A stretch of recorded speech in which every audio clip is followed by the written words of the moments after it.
Lie number 25, you need to find God's perfect will for your life.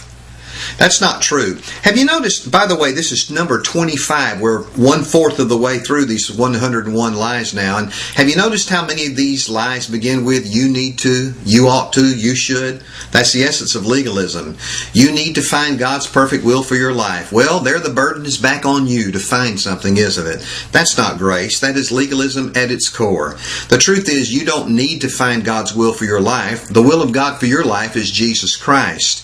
Because Christ is your life, and in Him you live and move and exist, God's will be made known to you through the walk that you have with Jesus Christ. Paul talked about knowing God's will in Romans chapter 12. It's a passage you're familiar with. Verse 1, he said, I urge you, brothers, by the mercies of God, present your bodies a living and holy sacrifice, acceptable to God, which is your spiritual service of worship.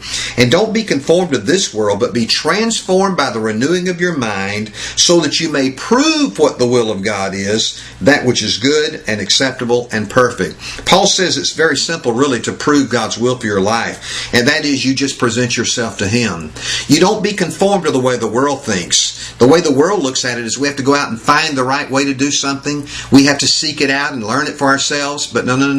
The Bible teaches that the will of God will become apparent to us as we focus on Jesus Christ. God's responsibility is to make His will known to you and through you. You don't have to find it. It is revealed. Let your focus be not finding the will of God for your life, but let your focus be Jesus Christ.